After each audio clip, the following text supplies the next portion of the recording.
d'ingestion de moins de 8 heures chez un enfant qui a plus de 6 ans et en cas de dose ingérée toxique, c'est-à-dire supérieure à 150 mg par kilo, on peut utiliser du charbon à 1 g par kilogramme si l'enfant est bu à la deuxième heure post-ingestion. Si la paracétamolémie s'avère ultérieurement en zone toxique, il faudra prescrire la N-acétylcystéine par voie intraveineuse.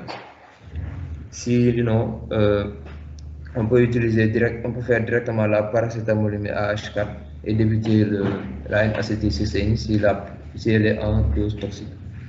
En cas de polyintoxication avec des inducteurs enzymatiques qui sont associés, on débute directement la N-acétylcystéine jusqu'à voir le résultat de la paracétamolémie des 4 heures post-ingestion. Si elle n'est pas en dose toxique, on arrête le N-acétylcystéine. Pour une ingestion supérieure à 8 heures ou bien d'heures inconnues, on débute directement la N-acétylcystéine dans tous les cas et on arrête si la paracétamolémie faite entre 4 heures et 15 heures post-ingestion n'est plus en zone toxique sur le nomogramme. Mais elle doit être poursuivie tant que la paracétamolémie est en dose toxique par rapport à l'heure de prélèvement ou quand persiste une augmentation des transaminases hépatiques. En l'absence de notion d'heure de prise, il faudra faire 2 paracétamolémies, qu'on va nommer P1 et P2, et qui vont être à 4 heures d'intervalle. Si la deuxième paracétamolémie est inférieure à la moitié de la première paracétamolémie, il y a peu ou pas de risque hépatique. Pour la prévention, dans la prévention primaire, au niveau du médecin, il faudra de la rigueur dans la prescription médicamenteuse qui doit être claire, lisible pour les parents et toujours associée à une explication orale pour une meilleure compréhension. Pour le pharmacien, il doit dispenser lui aussi une explication orale et préférer la délivrance d'un conditionnement spécifique pédiatrique avec bouchon de sécurité et dosage spécifique et respecter les dosages spécifiques pédiatriques. Pour le fabricant, il faudra faire des conditionnements avec bouchons de sécurité, avec des boîtes de couleurs différentes, par exemple pour les médicaments adultes, pour les adultes et pour les enfants, et en facilitant l'identification du médicament à visée pédiatrique exclusive. Au niveau des familles, il faudra informer, éduquer et communiquer sur les intoxications médicamenteuses.